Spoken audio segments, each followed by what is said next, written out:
साथियों नमस्कार। स्वागत है आप सभी का आपके अपने यूट्यूब चैनल में। आज की इस वीडियो में लेकर आए हैं जनरल नॉलेज के टॉप 30 क्वेश्चन जो आपकी आगामी सभी परीक्षाओं के लिए हेल्पफुल होने वाले हैं। तो चलिए दोस्तों लेते हैं आज का पहला प्रश्न। पहला प्रश्न है, प्रथम भारतीय साम्राज्य स्थापित किया गया था। बताइए दोस्तों, प्रथम भारतीय साम्राज्य किसने स्थापित किया था? तो वो किया था चंद्रगुप्त मौर्य ने, यानी कि सी ऑप्शन राइट हो जाएगा। चंद्रगुप्त मौर्य के द्वारा प्रथम भारतीय साम्राज्य स्थापित किया गया। अगला क्वेश्चन है, यूनानियों को भारत से बाहर किसने निकाला था? बताइए दोस्तों, यूनानियों को भारत से बाहर किसने निकाला था? तो वो निकाला था चंद्रगुप्त मौर्य ने, यानी कि ऑप्शन राइट हो जाएगा। चंद्रगुप्त मौर्य के द्वारा यूनानियों को भारत से बाहर निकाला गया। अगला प्रश्न है, सेंड्रोकोटस से चंद्रगुप्त मौर्य की पहचान किसने कराई? बताइए दोस्तों, इंपॉर्टेंट क्वेश्चन है।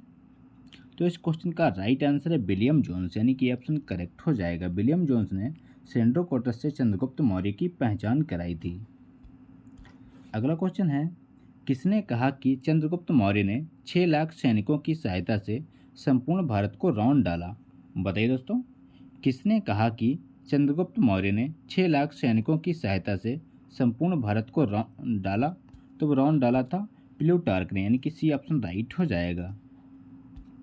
अगला क्वेश्चन है, जिसके ग्रंथ में चंद्रगुप्त मौर्य का विशिष्ट रूप से वर्णन हुआ है वह है? बताइए दोस्तों, जिसके ग्रंथ में चंद्रगुप्त मौर्य का विशिष्ट रूप से वर्णन हुआ है वह कौन सा है? तो वह है विशाखा दत्त, यानी कि सी ऑप्शन राइट हो जाएगा। अगला प्रश्न है, चंद्रगुप्त मौर्य का प्राचीनतम अभिलेखीय उद्धरण निम्न में से किस अभिलेख में मिलता है? बताइए दोस्तों, चंद्रगुप्त मौर्य का प्राचीनतम अभिलेखीय उद्धरण निम्न में से किस अभिलेख में मिलता है? तो मिलता है रुद्रदामन का जूनागढ़ अभिलेख, यानी कि डी ऑप्शन राइट हो जाएगा। अगला क्वेश्चन है, निम्नलिखित में से किसने चंद्रगुप्त मौर्य एवं सिकंदर महान की भेंट का उल्लेख किया? बताइए दोस्तों, निम्नलिखित में से किसने चंद्रगुप्त मौर्य एवं सिकंदर महान की भेंट का उल्लेख किया? तो वो किया था जस्टिन ने, यानी कि बी ऑप्शन राइट हो जाएगा। अगला प्रश्न है, पाटलिपुत्र में चंद्रगुप्त का महल मुख्यतः बना था। बताइए दोस्तों, पाटलिपुत्र में चंद्रगुप्त का महल मुख्यतः बना था, तो वो बना था लकड़ी का, यानी कि सी ऑप्शन राइट हो जाएगा। अगला क्वेश्चन है, चंद्रगुप्त मौर्य ने अपने अंतिम दिन कहाँ गुजारे? बताइए दोस्तों, चंद्रगुप्त मौर्य ने अपने अंतिम दिन कहाँ गुजारे? तब गुजारे थे श्रवणबेल गोला में, यानी कि डी ऑप्शन राइट हो जाएगा। अगला क्वेश्चन है, निम्नलिखित में से किस मौर्य राजा ने दक्कन का विजय प्राप्त की थी? बताइए दोस्तों, निम्नलिखित में से किस मौर्य राजा ने दक्कन पर विजय प्राप्त की थी? तो वो की थी चंद्रगुप्त ने, यानी कि बी ऑप्शन राइट हो जाएगा। अगला प्रश्न है, गुजरात चंद्रगुप्त मौर्य के साम्राज्य में सम्मिलित था, यह प्रमाणित होता है। बताइए दोस्तों, गुजरात चंद्रगुप्त मौर्य के साम्राज्य में सम्मिलित था, यह प्रमाणित होता है। तो प्रमाण मिलता है रुद्रदामन के जूनागढ़ शिला अभिलेख से, यानी कि बी ऑप्शन राइट हो जाएगा। अगला प्रश्न है, सेल्यूकस जिसको एलेक्जेंडर द्वारा सिंध एवं अफगानिस्तान का प्रशासक नियुक्त किया गया को किस भारतीय राजा ने हराया था? बताइए दोस्तों, तो वो हराया था चंद्रगुप्त ने, यानी कि डी ऑप्शन राइट हो जाएगा। अगला क्वेश्चन है, चंद्रगुप्त मौर्य ने सेल्यूकस को किस वर्ष में पराजित किया था? बताइए दोस्तों, चंद्रगुप्त मौर्य ने सेल्यूकस को किस वर्ष में पराजित किया था? तो पराजित किया था 305 ईसा पूर्व, यानी कि सी ऑप्शन राइट हो जाएगा। 305 ईसा पूर्व चंद्रगुप्त मौर्य ने सेल्यूकस को पराजित किया था। अगला प्रश्न है, मेगस्थनीज कौन था? बताइए दोस्तों, इंपॉर्टेंट प्रश्न है। मेगस्थनीज कौन था? तो वह चंद्रगुप्त मौर्य की राज्यसभा में यूनानी राजदूत था, यानी कि ऑप्शन करेक्ट हो जाएगा। अगला प्रश्न है, मेगस्थनीज दूत था। बताइए दोस्तों, मेगस्थनीज दूत था, तो वह दूत था सेल्यूकस का, यानी कि ऑप्शन राइट हो जाएगा। मेगस्थनीज सेल्यूकस का दोस्त था। अगला क्वेश्चन है, मेगस्थनीज के अनुसार पाटलिपुत्र का नगर एक सीमित द्वारा सीमित था, इस सीमित में कितने सदस्य थे? बताइए दोस्तों, मेगस्थनीज के अनुसार पाटलिपुत्र का नगर एक सीमित द्वारा शासित था, इस समिति में कितने सदस्य थे? तो वह थे 30 सदस्य, यानी कि सी ऑप्शन राइट हो जाएगा। उस समिति में 30 सदस्य थे। अगला क्वेश्चन है, निम्नलिखित में से कौन सा स्रोत मौर्यों के नगर प्रशासन का विस्तृत विवरण प्रस्तुत करता है? बताइए दोस्तों, निम्नलिखित में से कौन सा स्रोत मौर्यों के नगर प्रशासन का विस्तृत विवरण प्रस्तुत करता है? तो वो करता है मेगास्थनीज की इंडिका पुस्तक, यानी कि बी ऑप्शन राइट हो जाएगा। अगला क्वेश्चन है, किसके शासनकाल में मेगास्थनीज भारत आया था? बताइए दोस्तों, इंपॉर्टेंट क्वेश्चन है। किसके शासनकाल में मेगास्थनीज भारत आया था?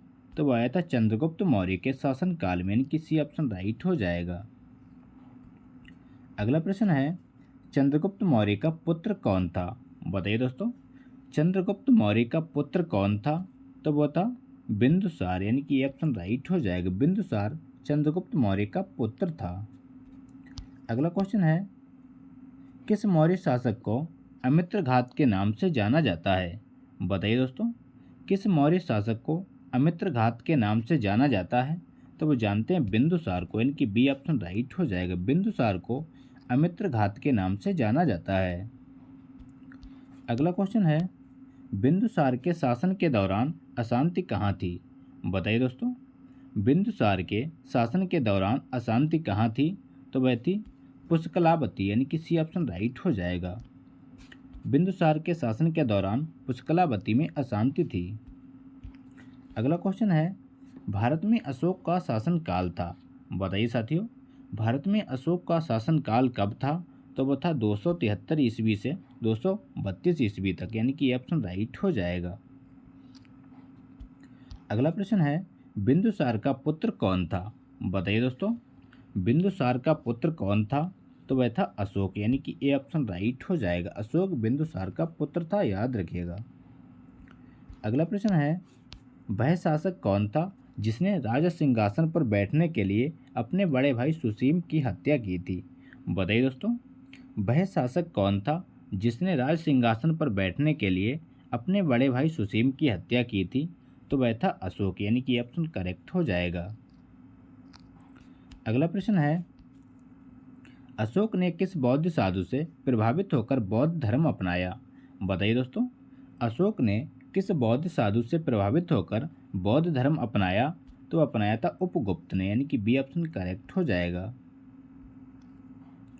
अगला प्रश्न है, अपने शिलालेखों में अशोक सामान्यतः किस नाम से जाने जाते हैं? बताइए साथियों, अपने शिलालेखों में अशोक सामान्यतः किस नाम से जाने जाते हैं? तो वो जाने जाते हैं प्रियदर्शी के नाम से, यानी कि बी ऑप्शन राइट हो जाएगा। उनको प्रियदर्शी के नाम से जाना जाता है। अगला क्वेश्चन है, कलिंग युद्ध किस वर्ष में हुआ था? बताइए साथियों, कलिंग युद्ध किस वर्ष में हुआ था? तो हुआ था 261 ईसा पूर्व, यानी कि ऑप्शन करेक्ट हो जाएगा। कलिंग युद्ध 261 ईसा पूर्व हुआ था। अगला क्वेश्चन है, अशोक की प्रशासनिक नीति में भारी परिवर्तन किस घटना से आया? बताइए साथियों, अशोक की प्रशासनिक नीति में भारी परिवर्तन किस घटना से आया? तो वह आया था कलिंग युद्ध से, यानी कि बी ऑप्शन राइट हो जाएगा।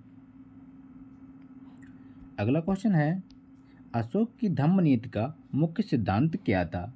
बताइए दोस्तों, अशोक की धम्म नीति का मुख्य सिद्धांत क्या था? तो वह था स्वनियंत्रण, यानी कि ऑप्शन राइट हो जाएगा। अगला क्वेश्चन है, अशोक के धम्म का मूल संदेश क्या था? बताइए साथियों, अशोक के धम्म का मूल संदेश क्या था? तो वह था इनमें से एक से अधिक, यानी कि डी ऑप्शन राइट हो जाएगा। तो ये था दोस्तों आज के इंपॉर्टेंट क्वेश्चन। अगर वीडियो अच्छा लगा हो तो लाइक करें, दोस्तों के साथ शेयर करें और चैनल पर नए हो चैनल को सब्सक्राइब करना ना भूलें।